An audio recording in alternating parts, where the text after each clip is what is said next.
Good evening. I'm Terry Price, Associate Dean for Academic Affairs in the Jepson School. On behalf of the Dean and the faculty, I'd like to welcome you to this semester's first lecture in the Forum series, The Common Good. Tonight's lecture is co-sponsored by the Philosophy Department, the university's new program in Philosophy, Politics, Economics, and Law. We are very grateful to them for supporting this event. Our speaker tonight is Dr. Jesse Prinz. Dr. Prinz is Distinguished Professor of Philosophy at the Graduate Center of the City University of New York. He's the author of numerous influential articles and books, including Gut Reactions, A Perceptual Theory of Emotion, and The Emotional Construction of Morals, both on Oxford University Press. Dr. Prinz currently has 2 books in the works, The Conscious Brain and Beyond Human Nature. Philosophers are sometimes accused of having little connection with the real world. We imagine them sitting in their studies with worn copies of thinkers such as Descartes, Hume, and Kant, all the while the world passing them by. To be sure, Dr. Prinz has done his fair share of reading and thinking in the history of philosophy. In fact, he calls his first 3 books a tribute and modest extension of Hume's treatise of human nature. But Dr. Prinz is also leading what might rightly be called a revolution in the way philosophers go about their business. His research is truly interdisciplinary, drawing heavily on empirical evidence from anthropology, brain imaging, social psychology, psychopathology to support his analysis. You want to know if there's a common good? A first step, according to this approach, might be to look for shared values across cultures. Whether there are any such values is ultimately an empirical question. When there is no empirical evidence on the matter, what does Dr. Prinz do? He gathers the data by conducting the experiments himself, and from his website, you might think, on himself. If you would like to see images of Dr. Prinz's brain, you should go to subcortex.com, and you'll find them there. There you can also view hundreds of amazing drawings of heads, simply introduced with "Daring Talks, I Draw Heads." I almost decided to ask each of you to draw a picture of a head during Dr. Prinz's talk, thinking that the collection would make a nice parting gift for Jesse. But I've heard Dr. Prinz speak before, and I'm sure you're not going to want to miss a single moment of his lecture tonight. Living with Relativism: Can we find a common good in a morally diverse world? Let's give Dr. Prinz a warm welcome to the Jepson Leadership Forum.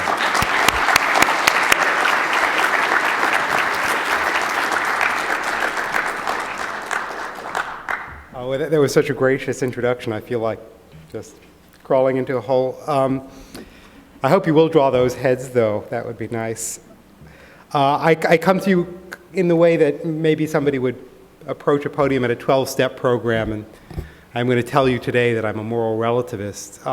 It won't be my primary order of business to defend relativism here, so much as to diagnose it and to reflect a little bit about what to do about it.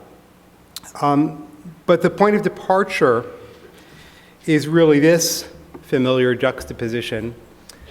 I think relativism is something we find ourselves confronted with on a day-to-day basis when we pay attention to the political spectrum. If you think about the conflict between American liberals and conservatives, we find ourselves engaged in debates that seem to be interminable. There's something strange, one might even say pathological, about public discourse on political morality, which is that we engage in what looks like a exchange of reasons and arguments for our particular political perspectives, with no hope of ever persuading the other side.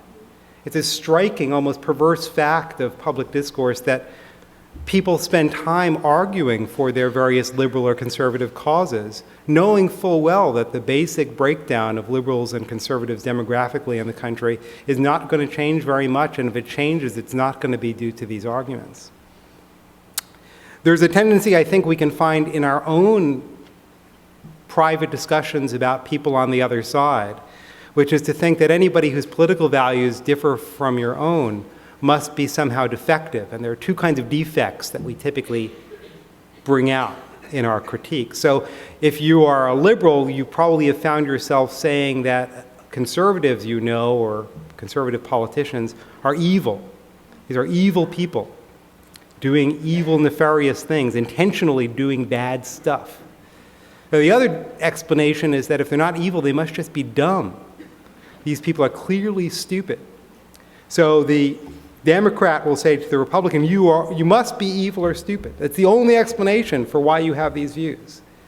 Clearly, you're not getting it. You just don't understand the basic facts, or you do, and you're deliberately doing this bad stuff.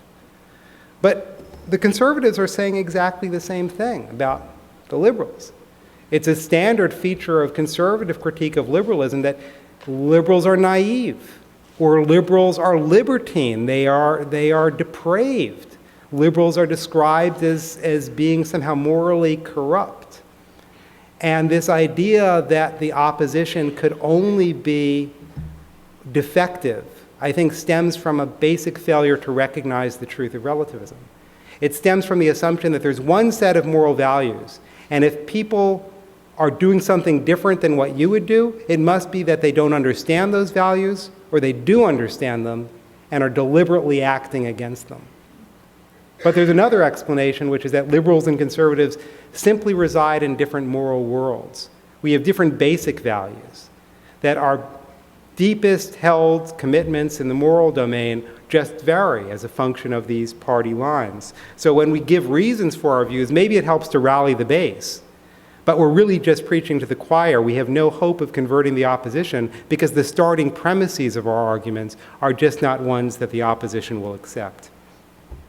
So I want to raise the question, are the debates between liberals and conservatives based on some sort of factual disagreements? Maybe there's just some information that the opposition doesn't know, and once they get it, they'll come over to our side. Or are they based on a fundamental difference in our basic moral values? And that's the view I want to ultimately come back to. But I want to come back to it a little bit circuitously by talking more generally about cultural variation, because I think if you move beyond the local, if you move beyond liberalism and conservatism here in the national arena and look at moral values cross-culturally, look at moral values cross-temporally, you can see such dazzling variation that it becomes almost obvious that morality is not a single thing, not a shared human universal, but rather something that works itself out in different ways in different groups. And the idea that such divergence can exist here at home begins to look more plausible. Consider as a first instance the gladiatorial blood sports of ancient Rome. If somebody today seriously proposed reopening the Colosseum as a place where slaves could be told to enter the ring and tear each other apart with blunt instruments, or watch them be consumed by wild animals, it would meet with a little bit of resistance. But for 400 to 500 years in ancient Rome, these were popular sources of entertainment. The blood sports would fill huge arenas. The Colosseum seats 45,000. In fact, the critiques of blood sports in the ancient world didn't tend to focus on violence as a bad, intrinsically bad thing, or the harm that was brought to these slaves, but rather to the distraction of it all. Fans were so excited about these blood sports that they were distracted from their life responsibilities. And the idea that it was idle entertainment played a more prominent role in critique than anything about the gratuitous violence that we see as so manifestly wrong. Consider, too, the practice of headhunting, which has been documented in many small-scale societies where groups will go out and kill their neighbors and decapitate them. Consider, for example, ethnographies that have been done of groups like the Ilonggot of Luzon in the Philippines, who were headhunters up into the end of the last century, the end of the 19th century. These were not people who were necessarily under the grip of some strange set of religious beliefs according to which taking a head would be essential for appeasing some angry gods. Rather, one might take a head just to release steam or as a rite of passage. One might do it in mourning When you experience the despair of the loss of a loved one, you might cope with that by going out and taking a life. And the idea that these might be justifying reasons for murder and decapitation seems so alien, so foreign to us, because our moral values differ. If you want the ultimate expression of evil, suppose you're a filmmaker and you want to make a film about a kind of behavior that's paradigmatically evil, you might consider cannibalism. And cannibalism is something that we consider beyond the pale, monstrous in the extreme. But despite some naysayers who have argued, in some cases persuasively, that tales of cannibalism have been inflated, there is very good evidence, forensic evidence, that many cultures have engaged in cannibal practice. Indeed, Peggy Reeves-Sandy, a scholar of the topic, has identified in cross-cultural records as many as 34% of societies that have been studied, small-scale societies typically, cannibalism of some form was practiced. So these are people who will take a human life and eat the body. And this seems to us like the kind of thing that is impossible to imagine. Why would anyone do this? Marvin Harris, the anthropologist, argued that that was a bad question. He said, actually, the good question is, why don't we do it? Because eating people makes a heck of a lot of sense. It makes a lot of sense, especially if you live in a small-scale society where you engage in violent conflict with your neighbors. Because imagine you're in a situation where you're fighting over a territory where you might both be interested in hunting or foraging, and you end up killing some of your opponents. Now, you're left with a dead body. Should you just let that body rot? Now, if you're a hunter-gatherer, you know how difficult it is to hunt. You know the value, the nutritional value of meat. And letting anything go to waste seems to be a terrible mistake, so you might as well take this body back and eat it. And if you haven't killed everybody, you've taken some prisoners, you've got several choices. You could let them go, but that would be stupid because they could get revenge. You could keep them as slaves, but then you'd have to feed them and police them. And if you're a small hunter-gatherer society, that's not a serious option. So, of course, if you have any captives, the thing to do with them is to eat them. It's to kill them so they won't come back to you. It's to not enslave them because that takes too many resources. It's to kill them and have a big meal. Ideally, you'll march them back to the village so you don't need to carry the bodies and maybe have an elaborate ritual where you kill them, but a feast will ensue. From a cost-benefit analysis, cannibalism makes all kinds of sense. We're not cannibals anymore, and Harris's explanation of it, take it if you will, is that cannibalism disappeared with the emergence of one of our favorite social institutions, which is taxation. Now, once you develop enough military infrastructure that you can force your neighbors to give you regular tribute money in the form of taxes, then you've got a steady flow of income from them instead of one big fee. So once you have taxation, cannibalism no longer looks like an especially good strategy from that cost-benefit analysis. So those of you who happen to be on the political side of the spectrum where you think taxes should be lowered, bear the consequences in mind. Torture is something we have a lot of public discussion about, and it seems to be obvious, at least to the American conscience, that torture is wrong. Of course, torture was often practiced publicly by European societies up into the 18th century, still practiced in many parts of the world. Some people think it's being practiced by the US government, and that's been a source of debate. A really puzzling fact about torture is that while it was widespread in Europe for centuries, it disappeared fast, suddenly. In the 18th century, during the Enlightenment, it seemed to go away. And there aren't very many compelling stories about why that happened. And I think we don't really know a full answer. Some people point to the fatigue of the 30 Years' War in the century prior. People had been exposed to so much violence then that maybe going for recreation to watch somebody get tortured wasn't such a good source of fun anymore. Another possibility, though, is the major power changes that occur. The organization of societies changed during this century, and we see an increase, for example, of democratization. With democratization, you no longer have governments that need to assert the power over the people by these public displays of extreme brutality, because the government is the people, and the people don't need to be convinced of their own power. They are the source of power. So you see a change in judicial practices of a fairly extreme kind. What I'm interested in about this is the fact that morality clearly changed too, because it's now manifest to many of us that torture is wrong, it's dead wrong. But it wasn't obvious to many of our ancestors, and we need to wonder what happened there. Was some fact discovered? Did they learn some bit of science that changed their moral values? Or was it just a shift in values themselves? In China, women's feet were bound for 1,000 years, 1,000 years. This is an extremely excruciating practice. The bones are cracked, the flesh is folded, it becomes gangrenous.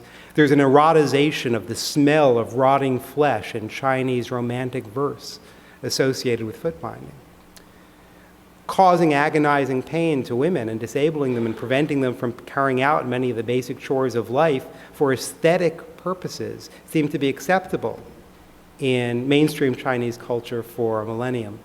That's an interesting moral attitude that we don't share and that contemporary Chinese don't share. Also, a practice that ended within the space of a generation after being practiced so long. And I would argue no science came in and revealed a truth that they didn't know. They knew it hurt. They knew they were causing pain for aesthetic reasons. But their attitude towards the acceptability of that changed. While on the topic of women, male dominance is a feature that's all too universal in especially state-scale societies. Attitudes towards the gender relations have changed. Treatment of women as property of males was standard practice until fairly recently. And if you think about the various women's movements of the 20th century, they really were very radical. The reforms that they ushered in really were moral reforms.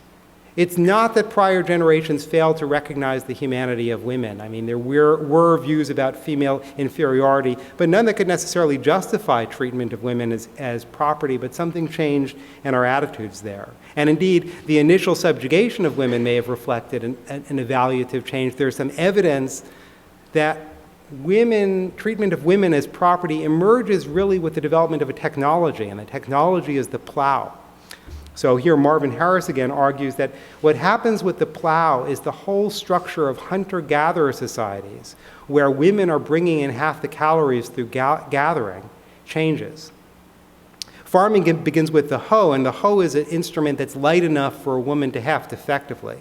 The plow requires great muscle strength, and the male advantage in dealing with beasts of burden makes them the natural farmers. So women who had been dealing with the agricultural sources of nutrition are no longer doing that work, and men are. And of course, men are still doing the hunting, which means men are bringing in all the calories, which means women's value decreases markedly. And women start to just become another commodity owned by men. Men become the first literate class because language is created, written language is created to keep track of trade, and men as the farmers and the hunters, the producers, become also the writers and the readers.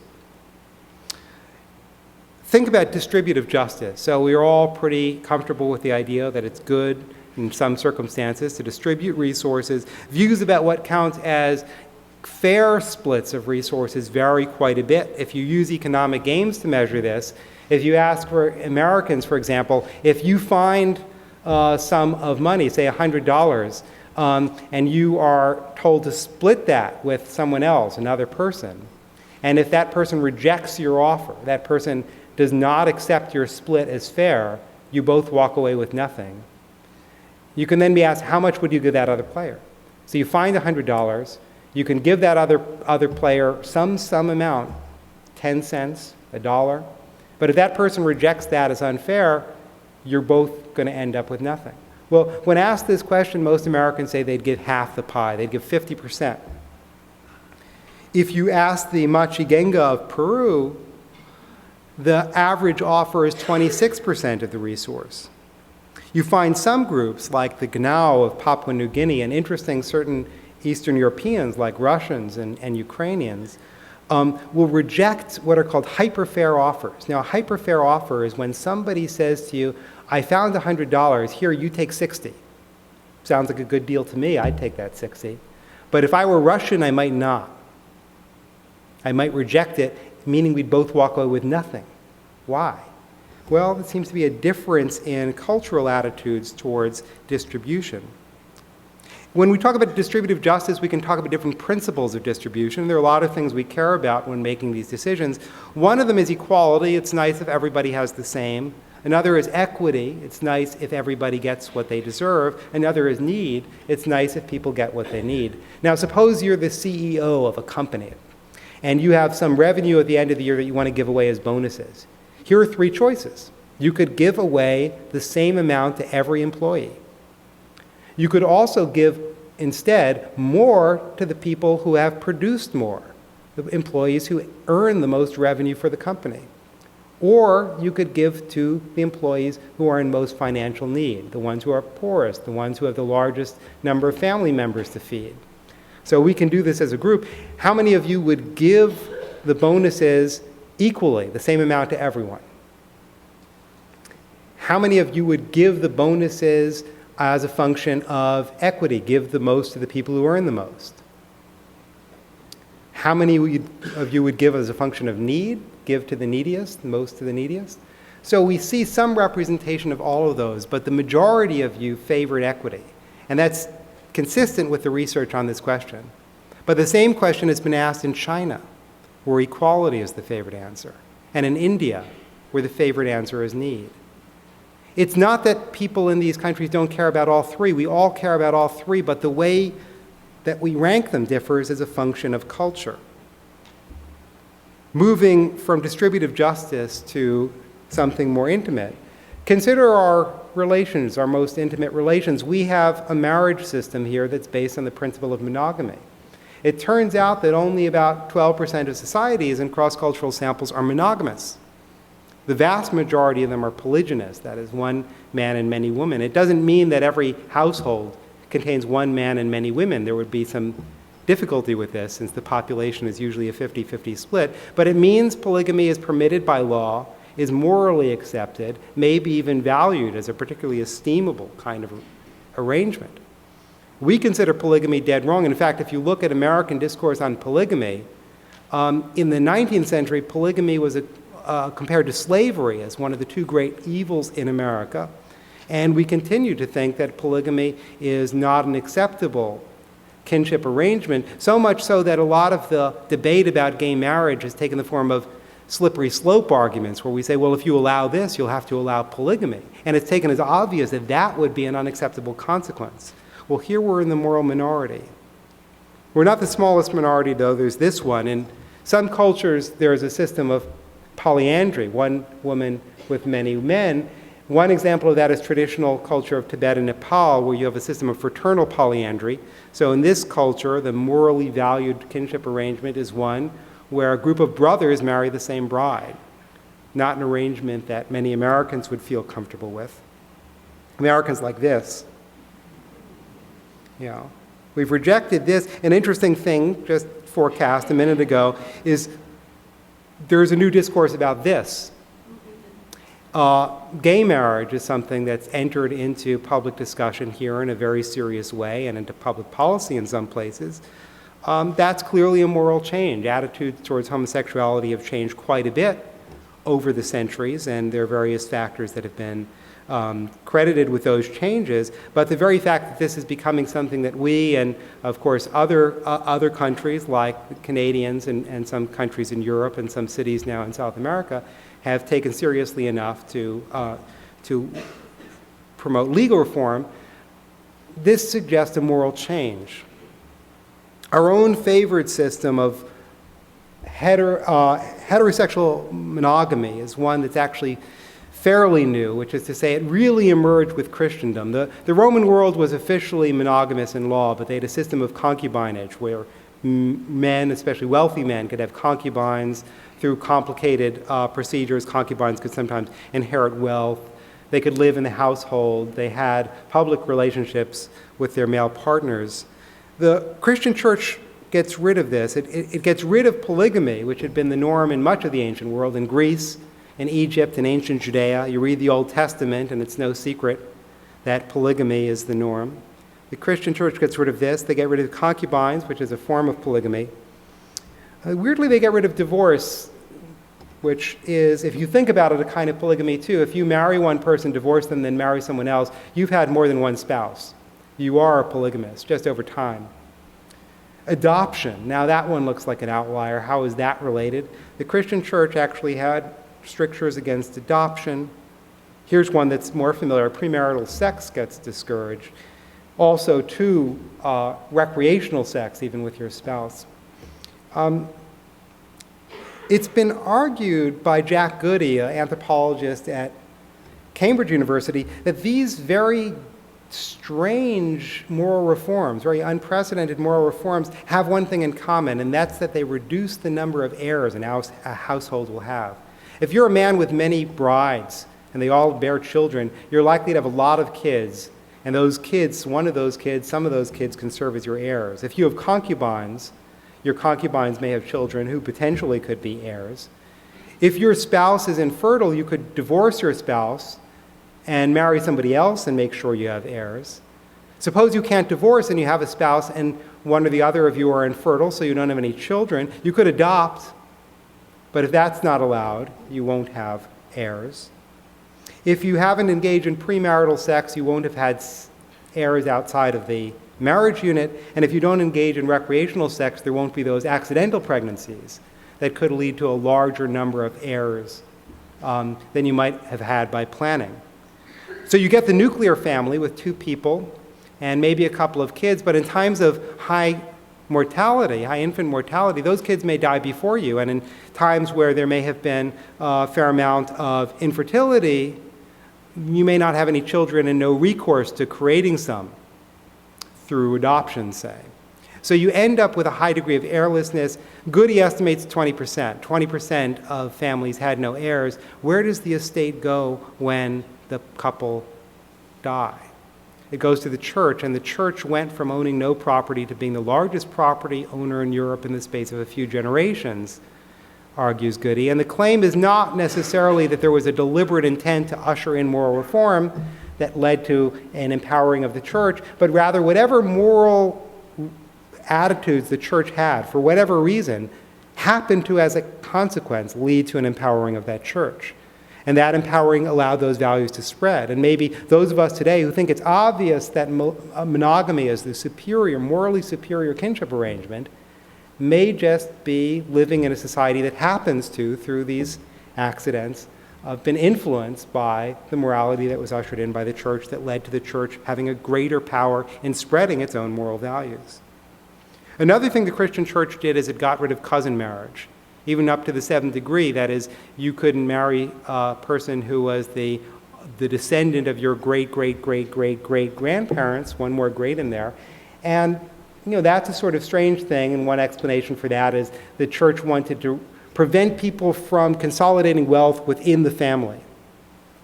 In other cultures, cousin marriage is not only allowed, it may even be encouraged. Even in contemporary Middle Eastern societies, you see it's quite widespread. So this is a plot by Biddles of cousin marriage in the world today. And as the color gets redder on the slide, you see an increase. Now you'll notice at the bottom of that slide, if you can read the very fine print, there are cultures today that have 50% and more of the couples married to cousins. Charles Darwin was married to his first cousin, but my guess is that no one in this room is married to their first cousin. Maybe some of you are, but that would be a position that might result in a chuckle. It might be something you've had to cope with embarrassment or stigmatization about, but it might be considered something to boast about if you happen to grow up in, say, Iraq. How about siblings? They're off limits in most societies. One interesting exception is Ptolemaic Egypt. It turns out that in Ptolemaic Egypt, at least in urban areas, you see very high incidence, according to extant census records, of sibling marriage, full siblings marrying each other among the Greco-Roman citizenry. So you see cities where 25 to 30% of couples are full siblings. That's quite an astonishing fact. One explanation by Shaw is that ancient Egypt in this period, in the Ptolemaic period, was an apartheid state. And the Greco-Roman citizens who settled there were part of the ruling elite. And they were forbidden from marrying Egyptians. If an Egyptian changed his or her name to a Greek name, the punishment was death. Marrying an Egyptian was forbidden because if you married one, you might start to lose your loyalty to Greece and Rome, and you might start to think that the oppressed majority actually deserves sovereignty, and that wouldn't be very good for the Ptolemies. So by encouraging sibling marriage, by encouraging keeping it within the family, keeping it within the Greco-Roman group, they could discourage the kind of intermarriage that might have led to a collapse of their imperial power. Many state-scale societies practice slavery, and it's something of an anomaly, historically speaking, that slavery has declined. There are still many people enslaved in the world. There are more people enslaved now than were during the height of the cross-Atlantic slave trade, though not per capita. Slavery was something that was morally accepted.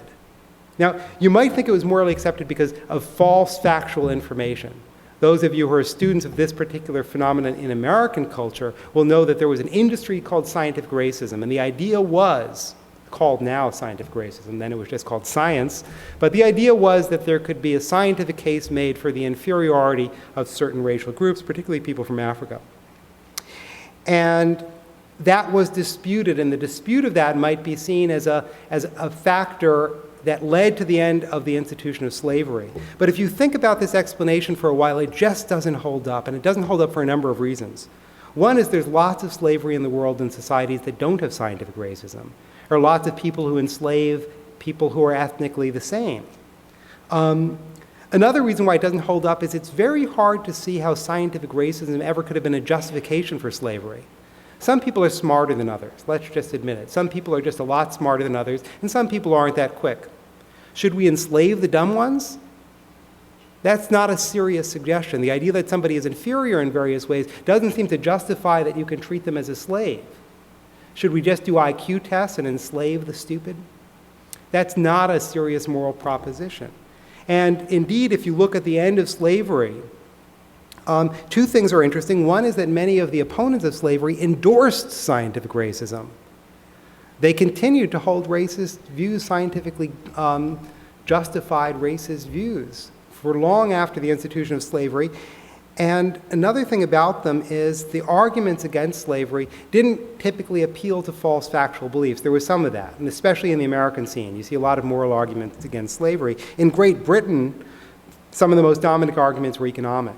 So the end of slavery coincides suspiciously with the rise of the Industrial Revolution. And whether or not you buy the view that slavery ended simply because people figured out that it would be more cost-effective to have wage labor, it does look plausible that the defenders of wage labor found themselves in a position where it was advantageous to become critics of slavery. The reason for that is simple. The Industrial Revolution was a really bad experience for the workers in those early industrial settings. They were living under terrible conditions, and they were being criticized. The manufacturers were being criticized for allowing this, but they had a reply. They said, our workers are free. Wage labor, and the rhetoric of freedom that goes along with it, seems to justify horrific treatment of workers on the grounds that they're better off than slaves. And the critique of slavery that was embodied in that defense took off and had tremendous impact on the practice, at least as practice in Great Britain, and ultimately these economic arguments had an impact on the end of slavery here. Well, in the American South, one might also talk about Southern violence. So it turns out that at least in small cities, small American cities, the rates of homicide between the Southern cities and their New England counterparts is 3 times. That is to say, in Southern cities, you see 3 times the homicide rates you see in Northern equivalents. You also see attitudes towards violence that differ. You see far more endorsement of corporal punishment. You see far more arguments for the right to bear arms. You see things like this. In a study by Dove Cohen and Dick Nisbet, when asked the following question, they found a different answer among Northerners and Southerners. Does a man have the right to kill in order to defend his property? So it turns out that Southerners are twice as likely to say yes. There's a difference here in moral values. There's a difference in moral values. Cohen and Nisbet explain it by history. They say, look, if you look at the American South, it's populated by people who came over from Ulster, from Northern Ireland, the Scotch-Irish, who were living in terrible conditions. They were living in conditions where they basically had to live by herding animals instead of farming because there wasn't much room for intensive agriculture there.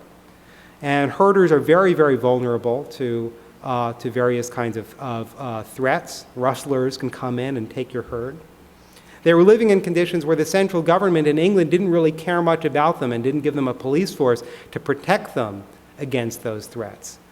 So one thing you do when you're living in an unpoliced terrain is you develop your own moral code. You develop a culture of honor, and that culture of honor can protect you against invasion. And one of the ways you cultivate the culture of honor is by cultivating a system that tolerates extreme reprisal, even for small iniquity. If you have somebody insult you, you go down to the local saloon or the Scotch-Irish equivalent, and somebody insults you.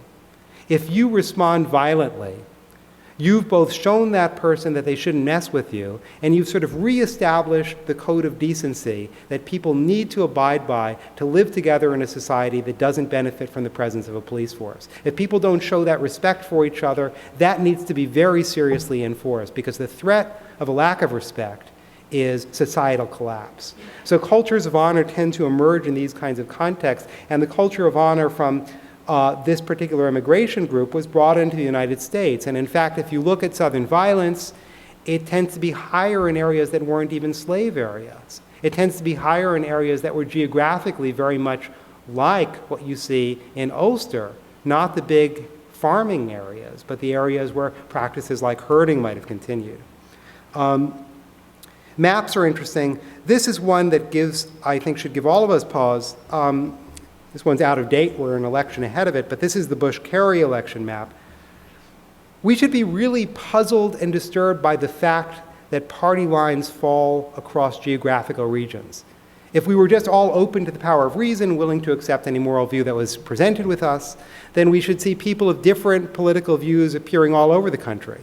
But it turns out that where you're located in space is the best predictor of what your values will be, along with some other geographical variables: race, marital status, the kind of community, whether it's urban or rural, gender, income. All these things are factors. If I want to know whether you're liberal or conservative, I could give you a little demographic survey and guess with a pretty high degree of accuracy. Why should that be? If moral values are driving political values, and morality is just given to us by discovery of the basic facts of the world, if we can learn what's morally right by observing the world, then none of these factors should have a whit of difference, but they do. And they do because our political values are moral, and our moral values are not based on observation of facts. They're based on something else, like demography. This is John Haidt's slide. John Haidt at the University of Virginia has shown that liberals and conservatives endorse different kinds of values. So, for example, if you ask liberals to justify their moral values, they appeal again and again to two things: harm, has anyone been hurt, and fairness, has this been fair? Conservatives do that too. But conservatives have a larger arsenal of moral foundations. They also appeal to things like the in-group, that is this going to hurt our own people being threatened by this?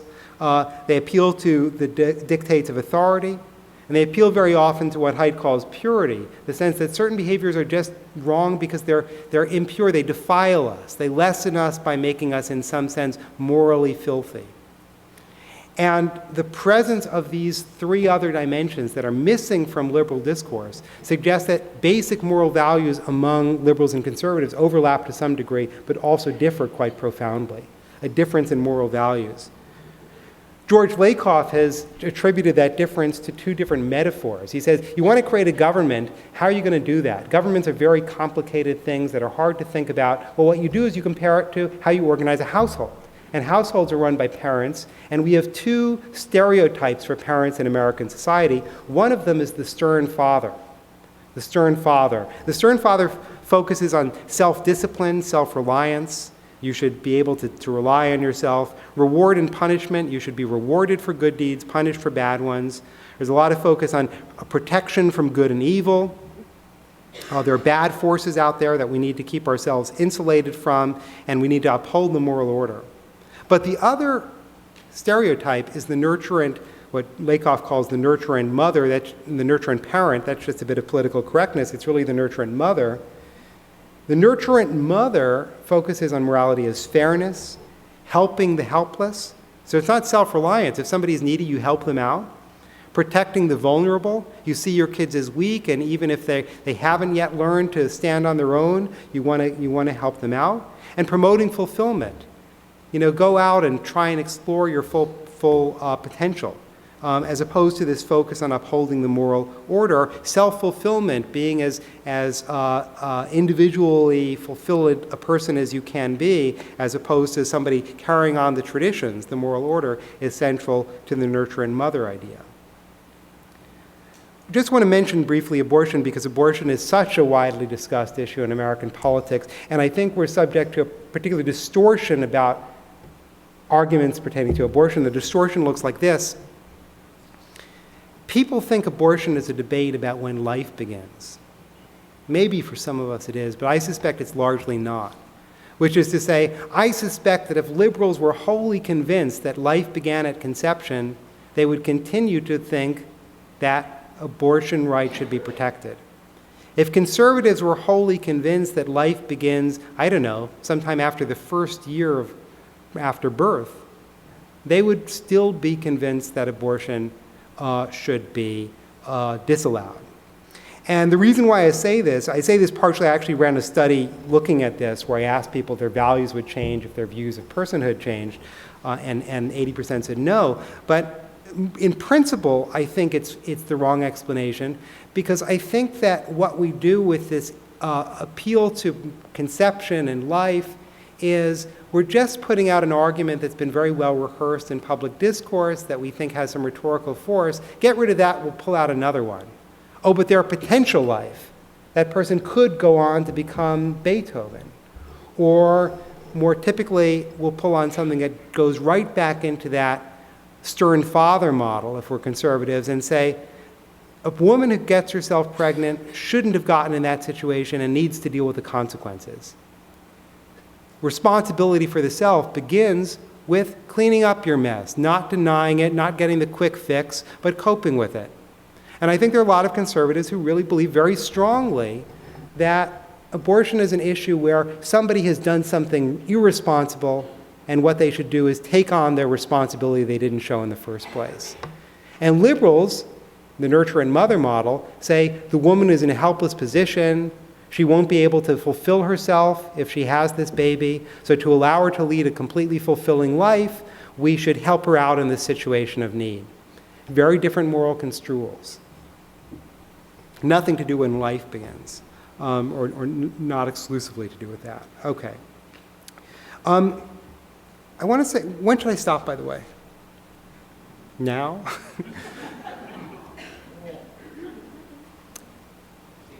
Yeah.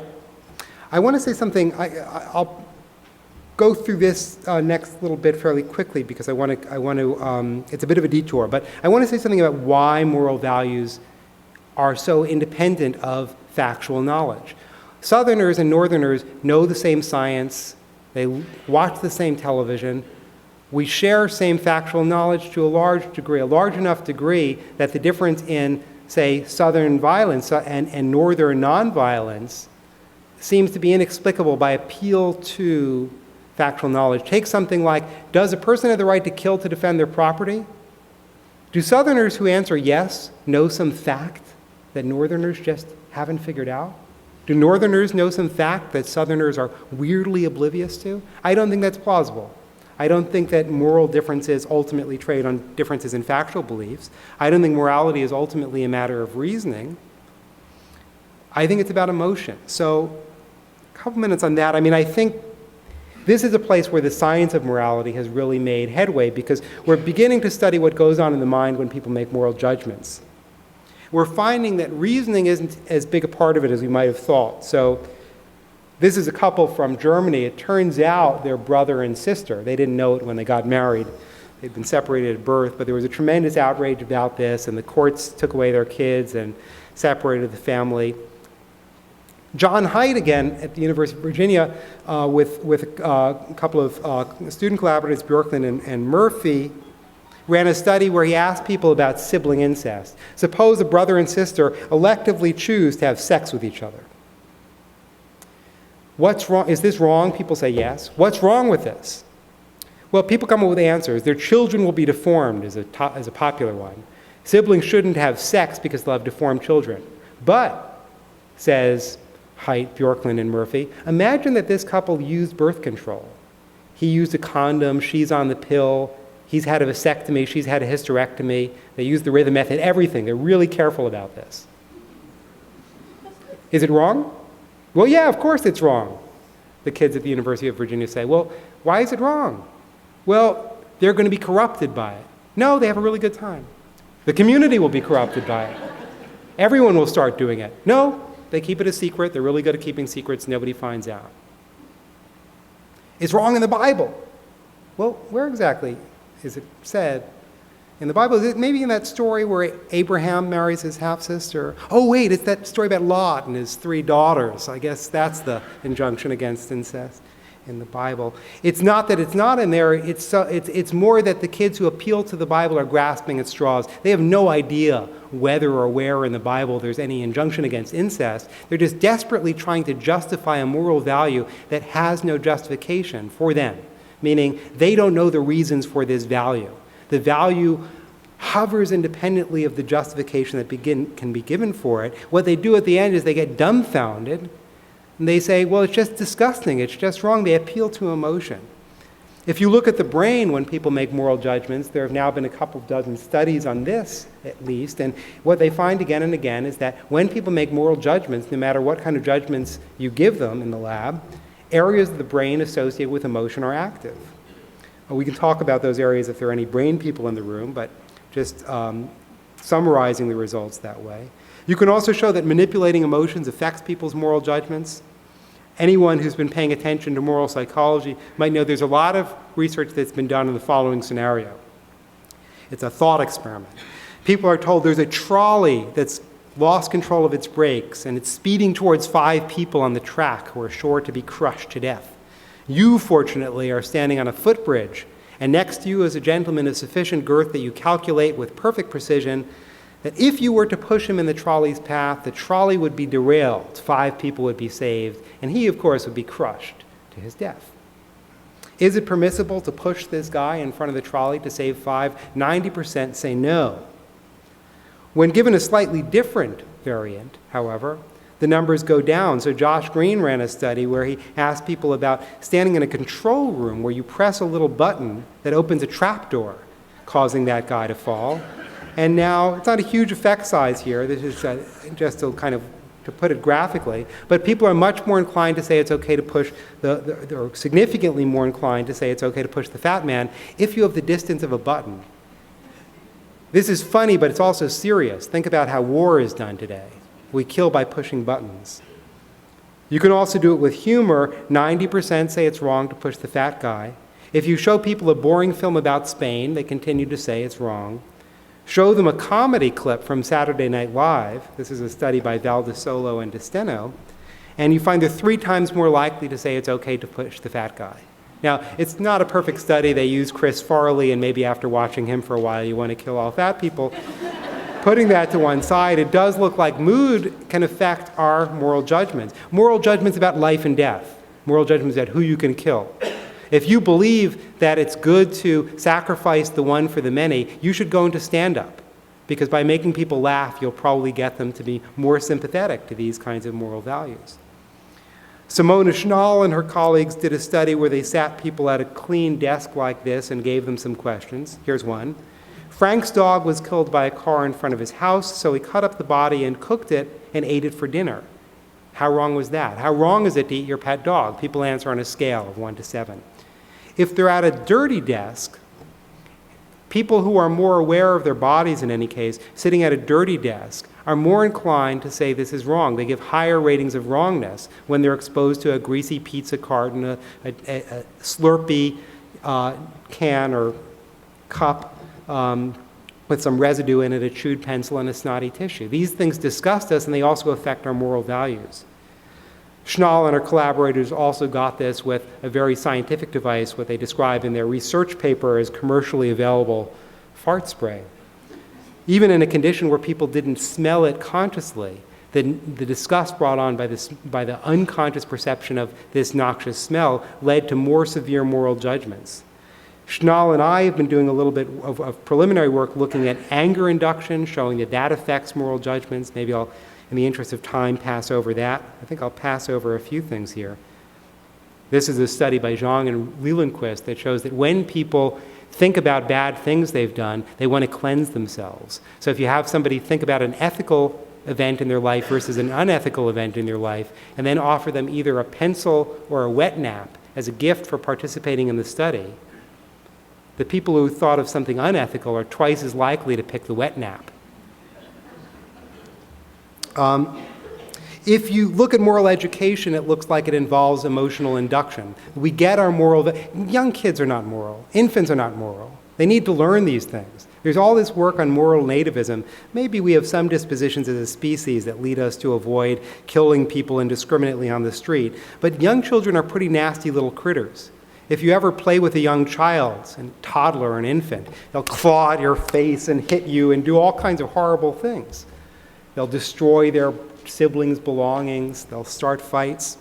We train them, and we train them by inducing emotions. If you cannot be affected by emotional conditioning, if you're a clinical psychopath and you're not strongly affected by emotional stimuli because of underdeveloped white matter in the frontal cortex of your brain, so pictures like this leave you cold, as James Blair has shown, you'll end up with an inability to understand what morality is. You'll end up thinking that moral rules are simply social conventions that you need to follow because if you don't, you'll get punished.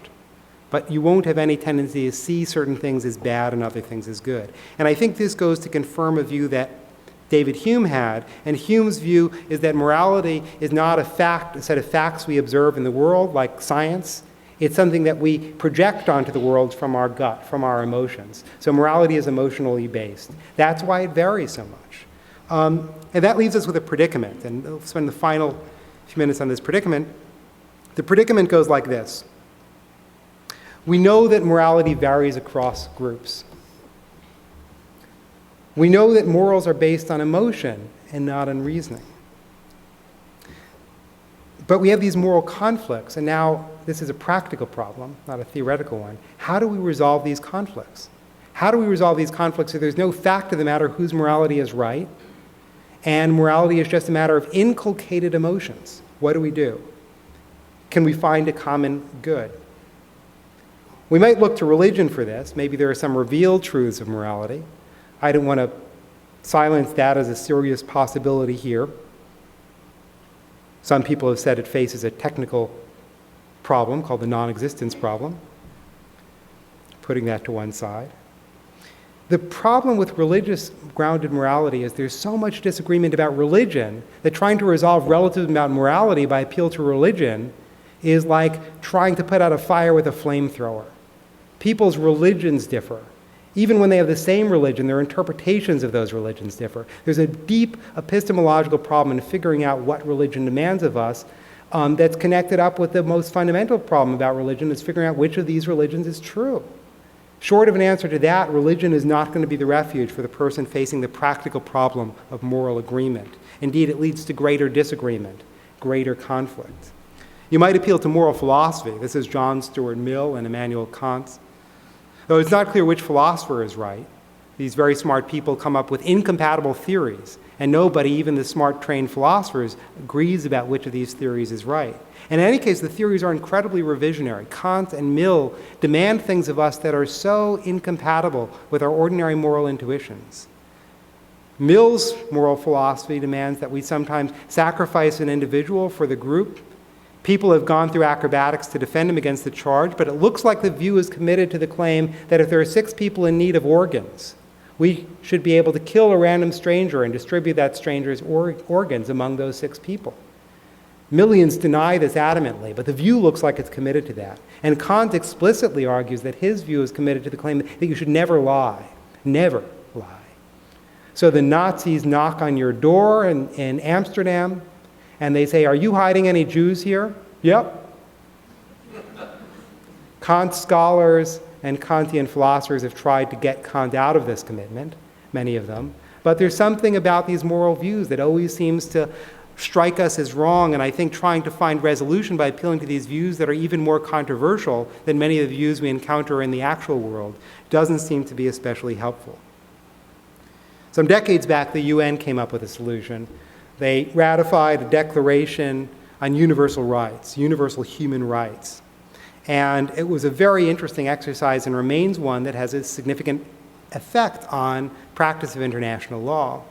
And the international, the list of universal human rights in this declaration are quite interesting, and when you read them, they seem pretty plausible. So you see things like everyone has the right to elementary education.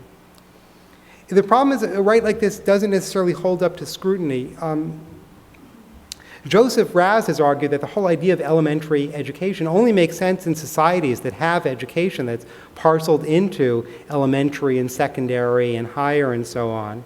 What would that education consist in? Is there any restriction here? Well, suppose you think the education should be terrorist training.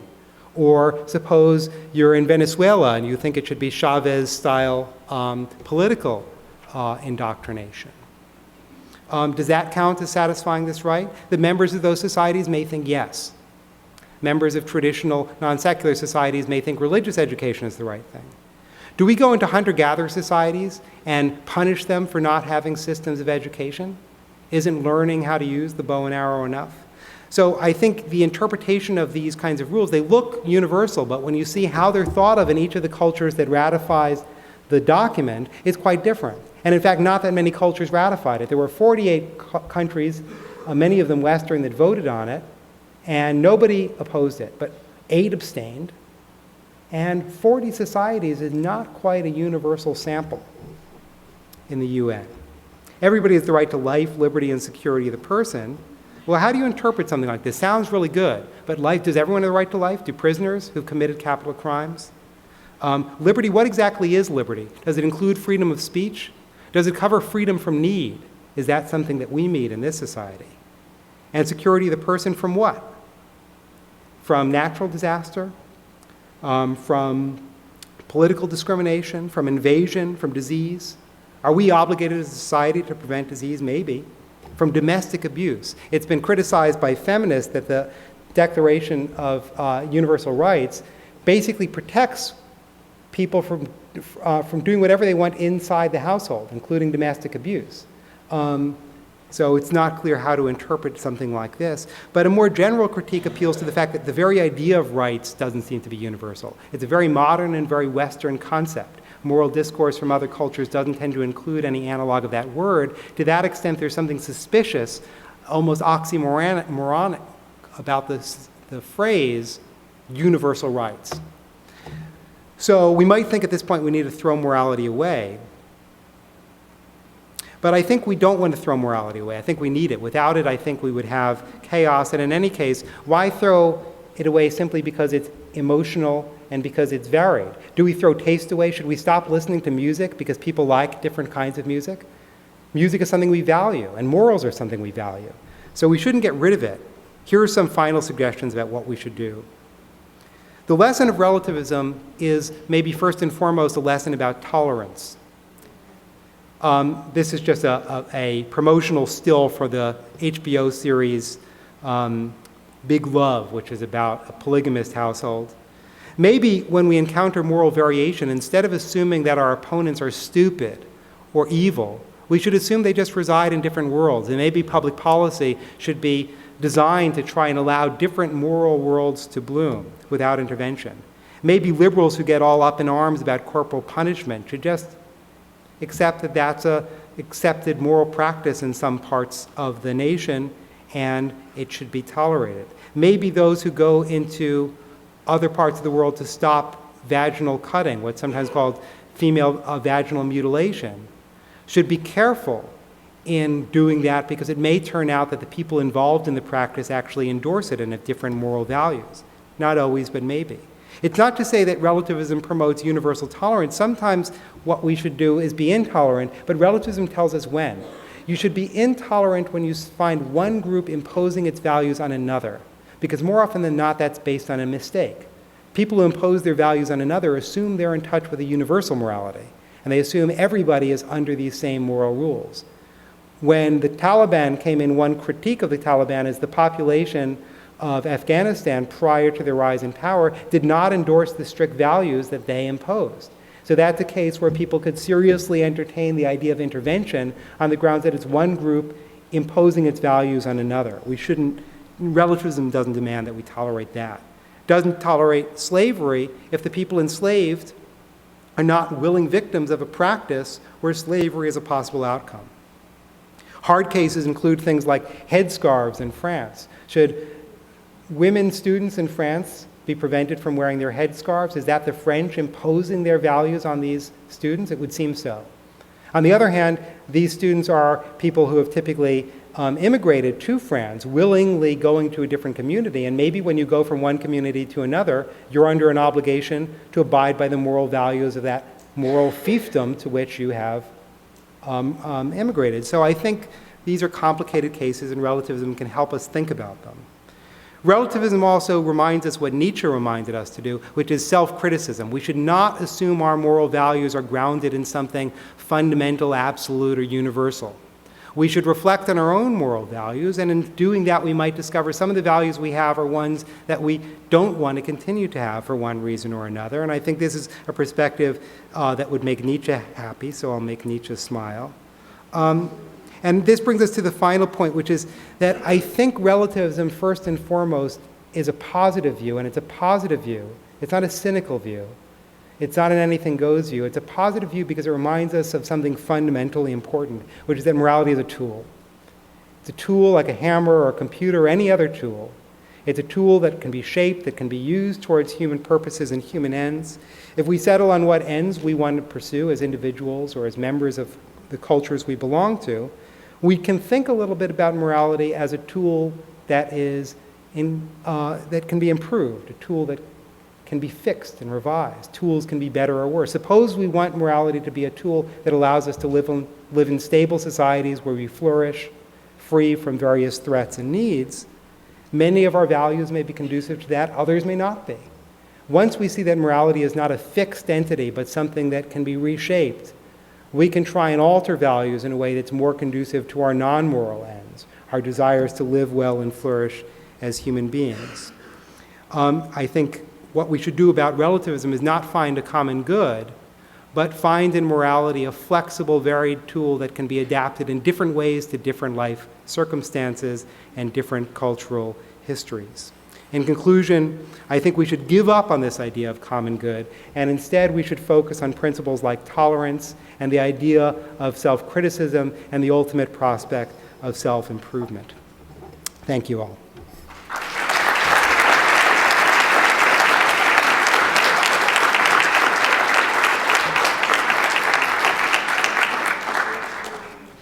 I'm Sandra. This is on. I'm Sandra Peart, the Dean of the Jepson School of Leadership Studies, and I wanted to invite those of you who have comments and questions to come forward to the two microphones. We are taping this. It'll be on YouTube soon. So if you want to catch Jesse's remarks again, because I'm sure he said lots of things that you'll want to think about and come back to in a couple of days, please check it out soon. I want to say, and some of you should start coming forward now, but I want to say that I sat for the entire talk with this little card in my hands because after Jesse said he'd like us to draw a head, I thought I would do it, but I couldn't find a time when he wasn't saying something important, so it's blank at this point.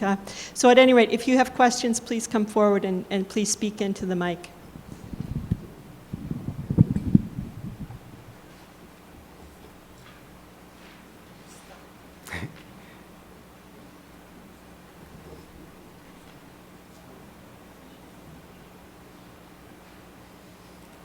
Thanks. Hi. Regarding your conclusion and the idea to forget the common good, you mentioned the Chart of Rights of the UN in 1948. And I wonder if the doctrine of human rights is quite different from those rights of the Charter, of the UN Charter of 1948, which were individual rights, and in a way strive towards your self-improvement and tolerance of each other, which is an individualistic approach. So the actual present doctrine of human rights is a collectivistic approach. Is the definition of a common good for everyone. And you have those rights not because you are an individual, but because you belong to a common world, the common species. Or if you are a woman, you have rights because you belong to the group of women, or if you are a child, or the same with race, and so on, so on. So the new doctrine of human rights is really, to my mind, a sort of contending and contradicting this individualistic approach to individual rights. What do you think of that? Good, that's helpful. I think that's right. I mean, this is not an area where I claim any special expertise. The various supplements, additions, revisions, conferences, official international meetings on rights in more recent decades have led to a fairly different picture. And I think capturing that in terms of a shift from a more individualist picture to a more collectivist one is probably right. I don't think that necessarily does much, though, to establish greater credibility for the concept. I don't think that collectivist attitudes towards rights are more universal than individualist attitudes towards rights. I think that rights, the whole idea of rights, as understood in terms of the modifying adjective human, whether you think about human groups or human individuals, suggests a kind of natural view where rights are something we have just in virtue of something about who we are. It might be the species we belong to, it might be the gender we belong to, it might be the individual we are, but there's some sort of grounding in who we are. And I think that idea of a naturally conferred entitlement is philosophically very suspect and culturally very parochial. I don't think it's a universally held view at all. I think a lot of societies think much more in terms of obligations than in terms of rights. But the real point I wanted to make about rights was even separate from that, which had to do with a kind of emptiness of any list you can come up with. Clifford Geertz, the anthropologist, had this wonderful concept of a pseudo-universal. He thought marriage was one. We look at societies and we say every society is marriage. But in some societies, marriage is monogamous, some cases it's polygamous, sometimes it's arranged, sometimes it's by choice, sometimes it involves cohabitation, sometimes it doesn't, sometimes it involves sexual exclusivity, sometimes it doesn't, sometimes it allows divorce, sometimes it doesn't, sometimes there's a ritual preceding it, sometimes it just happens over time automatically. The variation in what we as researchers call marriage is so great that it's not clear that there's any single thing there. You can have a science of marriage, but it's not like a natural science where you study the molecules and they're all the same wherever they arise. You're studying something that changes its form from place to place. I think the various freedoms that are enumerated in a list of rights, whatever the list, will end up being pseudo-universals. You know, the list includes things like torture and education and the right to health. Improved lists might look a little bit different, but each of these things gets construed differently by different groups. So you say, is this list going to give us enough specificity to dictate policy? It doesn't look like it will. So I fear that while these instruments are noble in design, in application they're ineffective and often involve the risk, at least, of imposition of one group's conception or interpretation of one of these items on another group who interprets it differently. But it's something I'd be happily dissuaded of. So if you can convince me that more recent efforts are immune to that kind of criticism, I would be happy to make that discovery.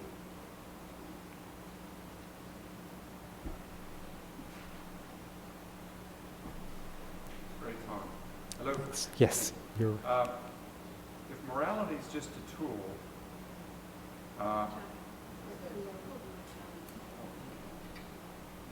mora- Maybe it's off.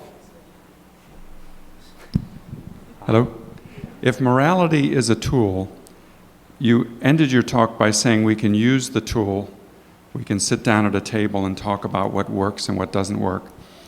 And that seems to me to be really arrogant, because so much of how morality works is unconscious, and so much of how it works develops over time with human interactions that are unplanned and complex and organic.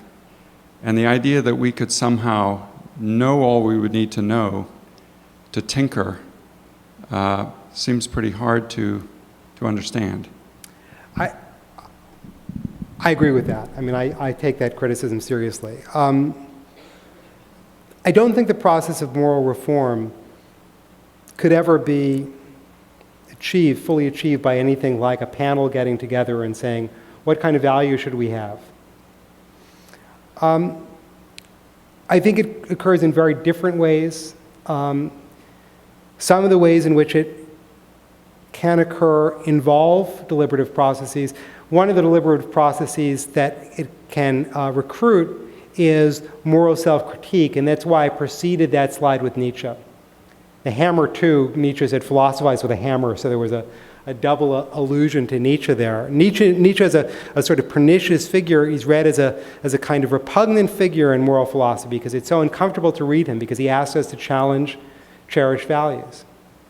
I think what Nietzsche does in one of his moral projects, the project of genealogy, is he says, take something you hold to be so obvious, so basic, so central to who you are and to what's fundamentally and manifestly right, that you've never even thought about how you ended up believing that, and look into its history. And if you discover you believe it because you've been inculcated by a group who inherited this value from a society that lived under very different conditions than you did, you might end up with a period of kind of moral angst where you find yourself alienated from your own values. We cherish our values so deeply that we identify with them. We would kill and die for them. They are who we are. We won't befriend people whose politics differ from us because we see them as almost different kinds of people. So to be able to turn inward and say, maybe these values that are so central to who I am are not ones I came by through an honest process, leads to a kind of alienation from the self, which puts you in a position where you can start to think seriously about what you want morality to do for you. And it's not clear that that position is the position from which the solution then comes. It's not clear that that's how you build a new moral value. And that's where I think your worry is right. Once you're stuck in this position of existential angst, I honestly and sadly don't have a good story to tell about what to do about it. And I don't think it's a thing that any of us as individuals can do. I think it's something that we as societies, though, engage in regularly. We do look and should more often look at our values, and you see a lot of generational change where one generation says the values we inherited on mother's knee are ones that we need to reassess. And I think a careful study of the ways in which moral transformations have taken place at a society level over time might lead to some useful insights about how this process works. So the tool story is something that could be used to reinterpret those evolutions of morality. But we shouldn't take that metaphor too seriously in thinking about the actual processes that lead to moral change. More often, I mean, the final word on this, I think moral change is more often ushered in by catastrophe. You think about American liberalism, and I think as a lot of academics are liberals, and I think as liberals, we need to recognize that our values are not revealed truths, but have a history. And we should look at the various events. If you're an American liberal, look at the Depression of the 1890s or the stock market crash, and see how the various social welfare programs that have become centerpieces of liberal morality emerged, and see whether those historical conditions are relevant to the kind of situation we're in today. So to assume our values are timeless is the danger. Doing the history is part of the solution. Fixing it is the part for which I haven't given an adequate story. Hi, I first want to thank you for a very provocative presentation. Thank you. But I'm left not knowing quite where to start. With how wrong I am. I could ask you about why, if it's relatively arbitrary, we continue to have two different clusters of moralities here in the United States and why that continues. I could ask you why the research on cognitive development clearly indicates that as people grow more sophisticated in their ability to think clearly, their morality changes over time. I could ask you why there was such a marked lack of analysis of evolutionary processes in the development of morality. I could ask you why a philosopher wishes to rely on empirical data to draw conclusions. But I'll stick to just one basic question, which is relativistic. How does the relativist cope with the relativism problem, which is that tolerance you suggest means that you admit that you could be completely wrong and that I am completely right because you are a relativist.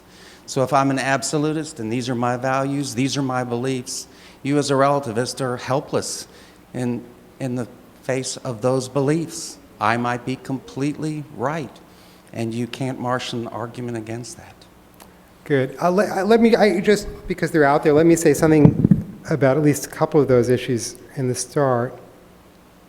I don't think liberalism and conservatism are fixed points. I think the question of why we have those two poles is a really interesting, important one that we should be investigating. But one thing we discover when we investigate them is that liberalism and conservatism change, and they're not even coherent positions. Just to take conservatism, because I was talking about liberalism a moment ago, conservatism in America is a mongrel. It's a mongrel of libertarianism, of traditionalism, of anti-communism, to name three. It's a mongrel that's not even clearly coherent. The kind of isolationist tendencies associated with libertarianism are at odds with the big government resources that are associated with self-defense or military initiatives, which might come more out of Cold War history. So I don't think we see in this divide any kind of fundamental or essential, inevitable poles on which morality swings. Quite the contrary. With respect to moral development, there's a sense in which I don't want to overstate the claim that morality is emotionally based, because there is something we need reasoning for, which is how to apply our emotional values. So you have a deeply held value and you need to figure out what policies to adopt. That takes a fair amount of intellectual work. To figure out whether an inheritance tax is just or unjust is something we can do without appeals to emotion. We accept that injustice is bad. We need to figure out if this is a case of it. And that's going to require a heck of a lot of reasoning, intelligence, maybe data collection, and so on. So I think that's in presenting this, I do think I misled by focusing on the emotions at the exclusion of reason. Likewise, I may have misled by not focusing on evolution. There's a clear place where evolution comes in this story, at least insofar as emotions are partially evolved. The story about where we get our emotions may involve an appeal to natural selection. The moralities we can come up with may be constrained by the default dispositions of our emotions, and those may have a biological history. So I do think the range of moralities we come up with is not arbitrary. It may be open-ended in principle, but in practice it doesn't fill the entire space of possibility. And I think it's very likely that biology is going to play a role in explaining that. So also some misleading elements here in appealing to diversity. I didn't mean to deny that there's a common biological inheritance, but the common biological inheritance doesn't make us have a universal morality any more than it gives us a universal language. There are people who believe in universal grammar of both morality and the languages we speak. Even conceding that, I actually don't concede either, but even conceding that, universal grammar is a very schematic, structural set of principles that underlie the acquisition of specific linguistic rules or specific moral values, which can vary hugely. So languages don't share the same syntax, and cultures don't share the same moral values.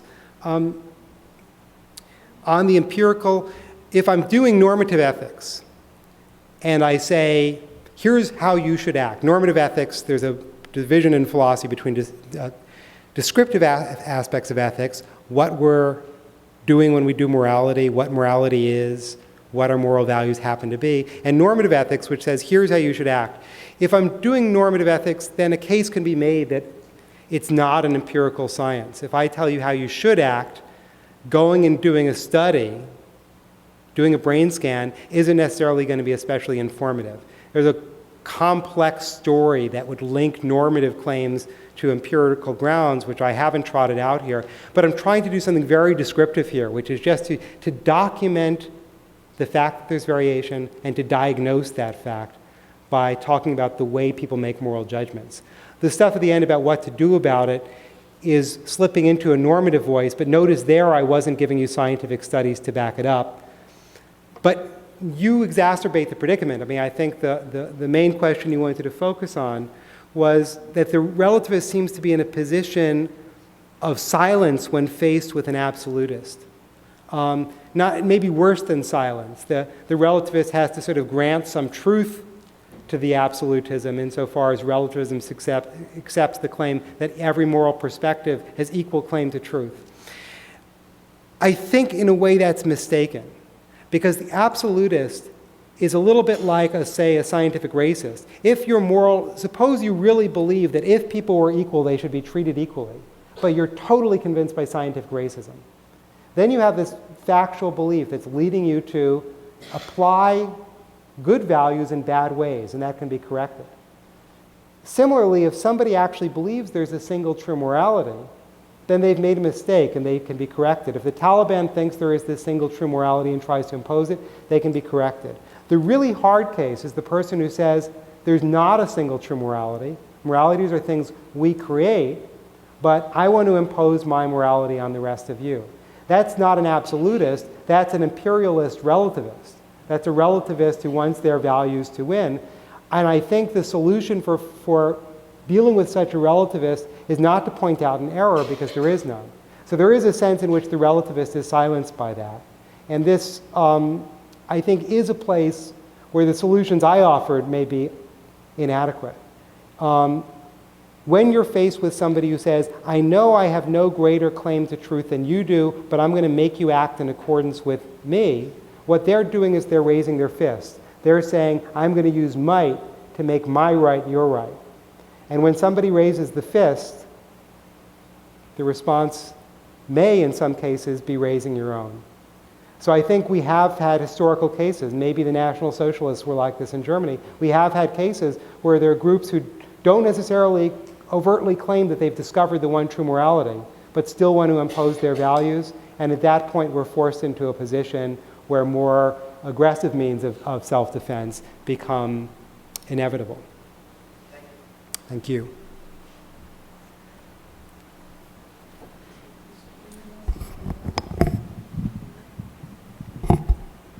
Is this on?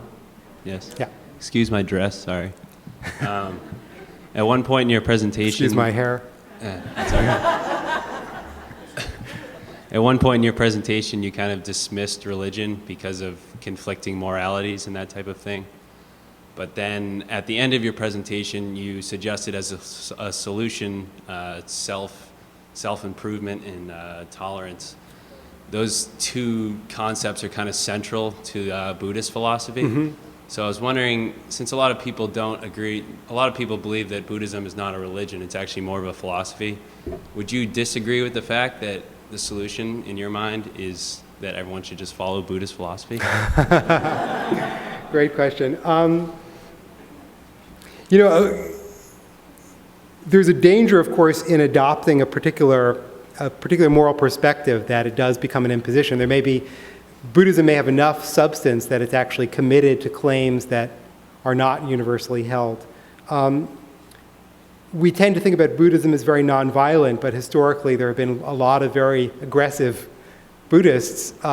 It's not clear that the religion itself brings tolerance with it as a historical fact. There have been many wars fought by Buddhists that were grounded on intolerance.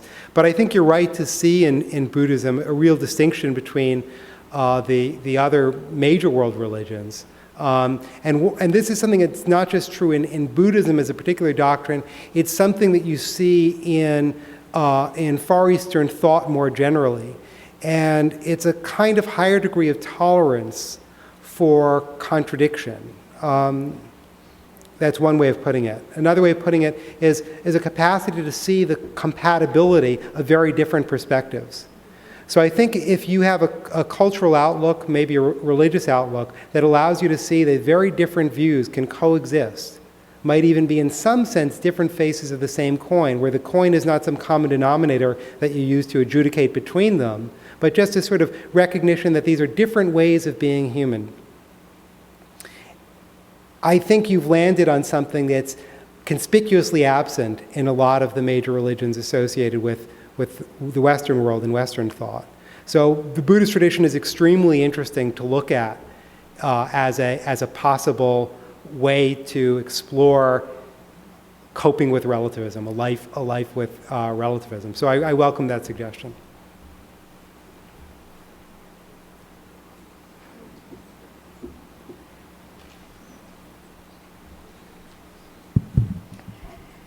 Let me try a different tack.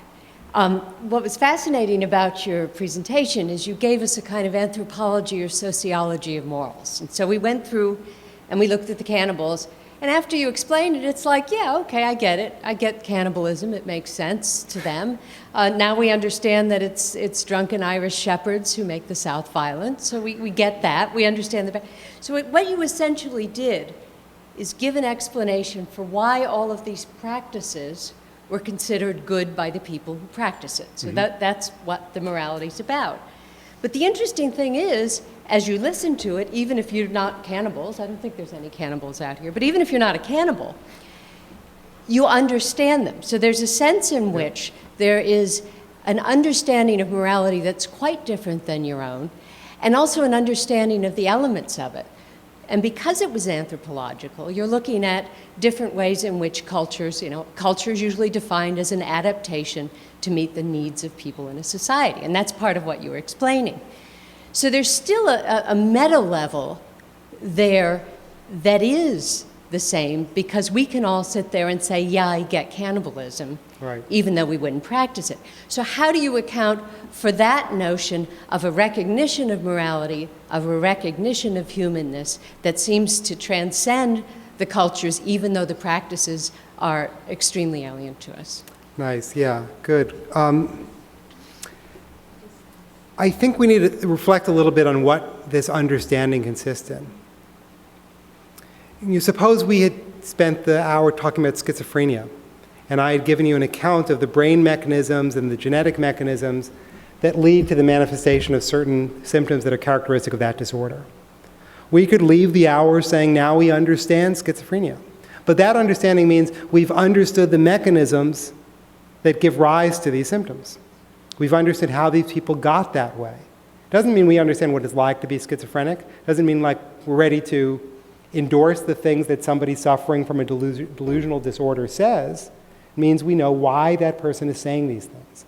Likewise, when we come to understand that some people are cannibals because of some backstory involving the cost-benefit analysis, it doesn't mean that we understand cannibal values. It means we understand, from the inside, as it were. It means we understand from the outside how they ended up with them.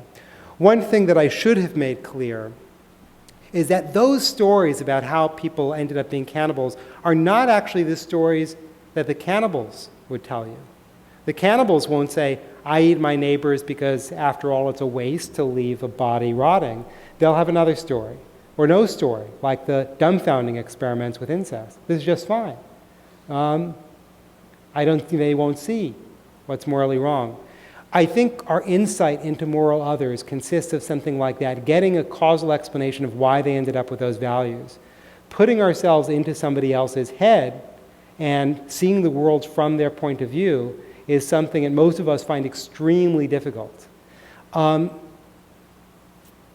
The question remains, and the question you pose is this enough of a recognition of commonality that it can be used as a tool in arriving at some kind of common good? Maybe. And in fact, the appeal to genealogy was in a way an expression of the fact that taking this external stance, looking at our own morality as an anthropologist would, allows us to discover something about why we are this way, and that knowledge could lead to an insight into new ways of being, or maybe ways of aligning our values with others whose histories differ. So I definitely want to leave open the possibility that the presence of exactly this kind of analysis, where you suddenly look at something that looks so alien and come up with an explanation of it, can bring the world closer together, can make the moral monster look more human, and might even give rise to resources that would lead to moral convergence. An idea you mentioned that I think is important to keep in mind is that these values were adapted to certain life circumstances. One thing we can do is say, what are our circumstances now? What would best suit a life in those circumstances? And to that extent, these kinds of explanatory projects turn into normative projects when we turn them on ourselves.